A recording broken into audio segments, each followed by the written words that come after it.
We,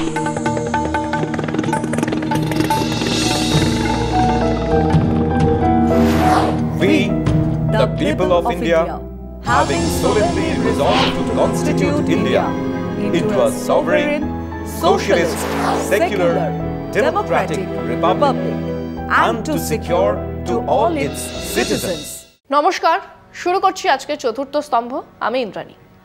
Omar খালিদের কারাবাসের 5 বছর এক দীর্ঘ প্রতীক্ষা, মানে এক মেধাবী ছাত্র, এক ছাত্র আন্দোলনের সংগঠককে জেলে পোড়ার পরে পাঁচবার সূর্যকে প্রদক্ষিণ করেছে পৃথিবী। না, এখনো তার মামলার পুরো চার্জশিট নেই, না শুনানিও হচ্ছে না, কেবল তারিখের পর তারিখ। আশারাম বাবু ধর্ষণে অভিযুক্ত নয়, দোষী সাব্যস্ত এক অপরাধী, জামিনে আছেন। রাম রহিম এক ধর্ষণ খুনের অপরাধী, নিয়মিত প্যারোলে এসে বাণী বচন শোনাচ্ছেন। হাতরাসের ধর্ষকেরা জামিনে, লখিমপুর খেরিতে কৃষকদের গাড়ির তলায় পিষে মেরে ফেলার অপরাধীরাও জামিনে।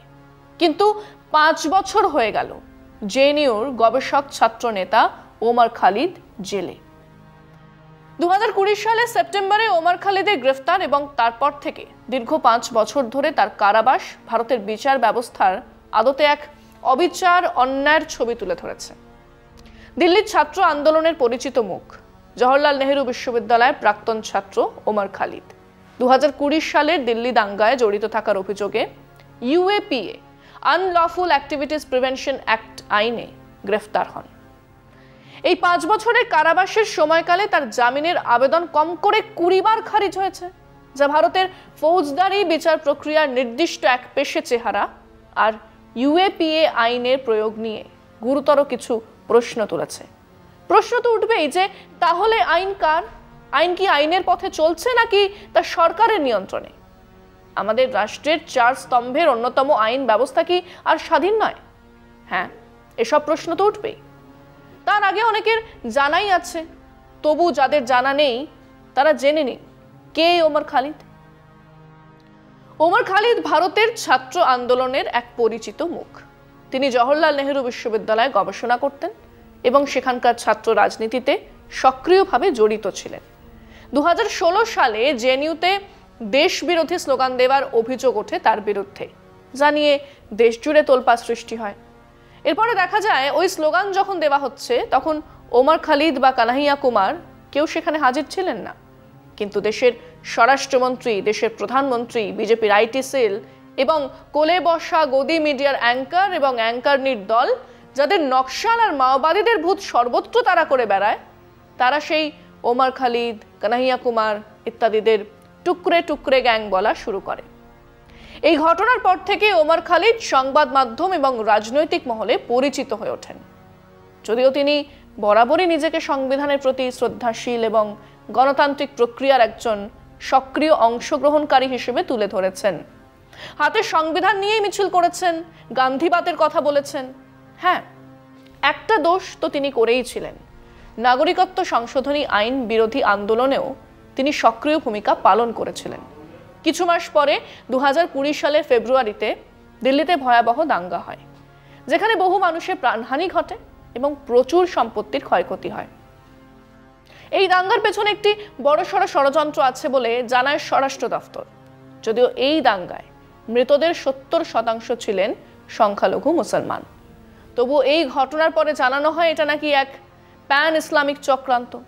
আর দিল্লি পুলিশ ওমর খালিদকে এই ষড়যন্ত্রের অন্যতম মূল হোতা হিসেবে চিহ্নিত করে।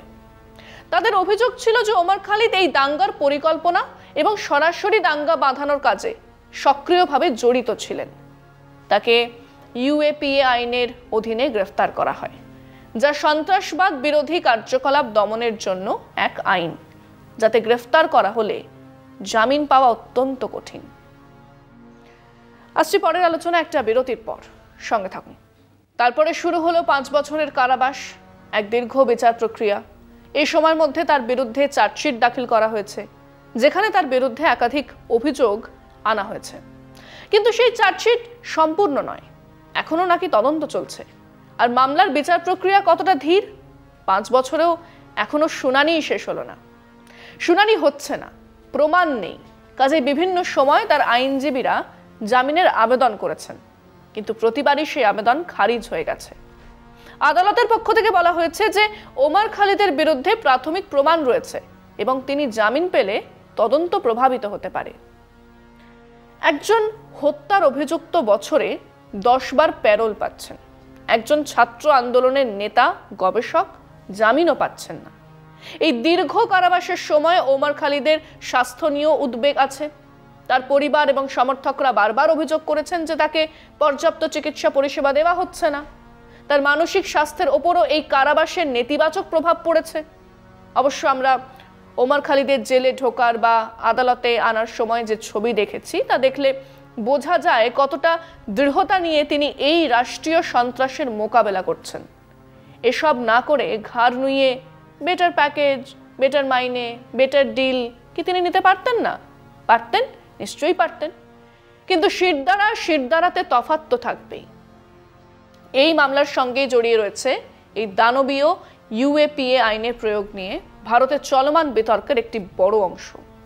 সবাই জানেন, বুঝেছেন যে এই আইনটা প্রায়শই ভিন্ন মতাবলম্বীদের এবং সরকারের সমালোচনাকারীদের দমন করার জন্যই ব্যবহৃত হয়।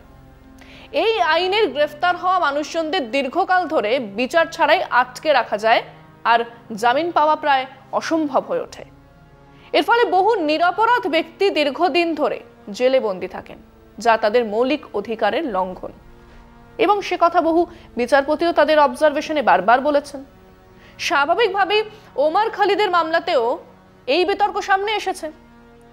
সাধারণ গণতন্ত্রপ্রিয় মানুষ, মানবাধিকার কর্মীরা বলছেন যে তাকে রাজনৈতিক প্রতিহিংসার শিকার বানানো হয়েছে এবং তার বিরুদ্ধে আনা অভিযোগগুলো দুর্বল ভিত্তির ওপর দাঁড়িয়ে আছে।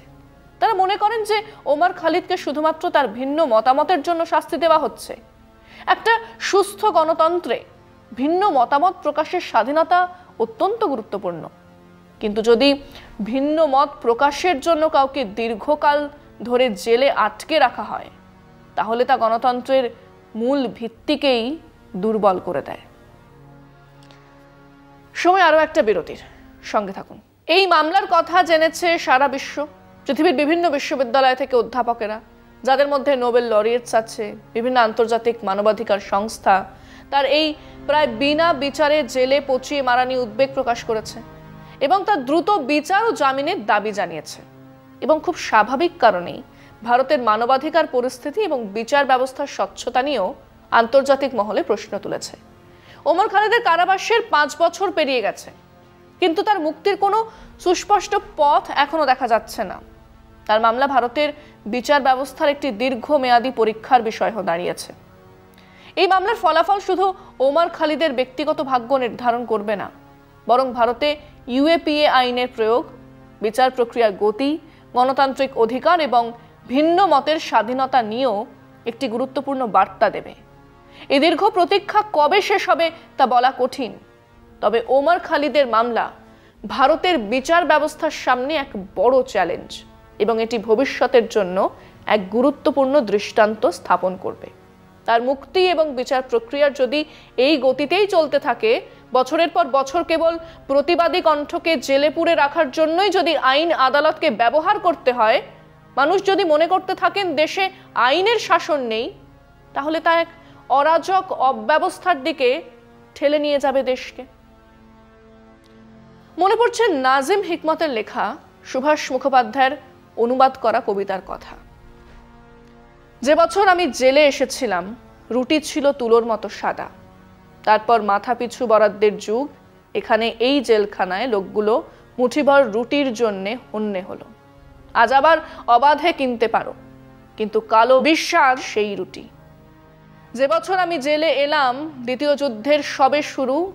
দাচাওয়ের শ্মশান চুল্লি তখনও জ্বলেনি, তখনও পারমাণবিক বোমা পড়েনি হিরোশিমায়।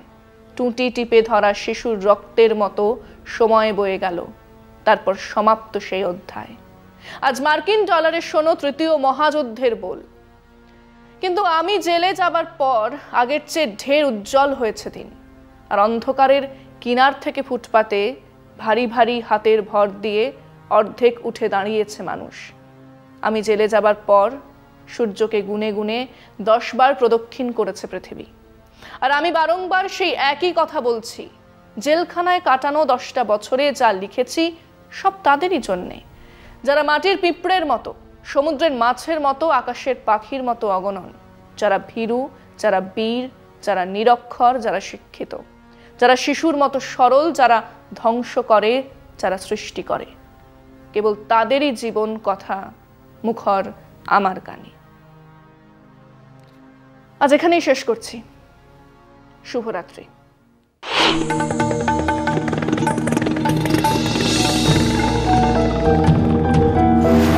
We, the people of India, having solemnly resolved to constitute India into a sovereign, socialist, secular, democratic republic, and to secure to all its citizens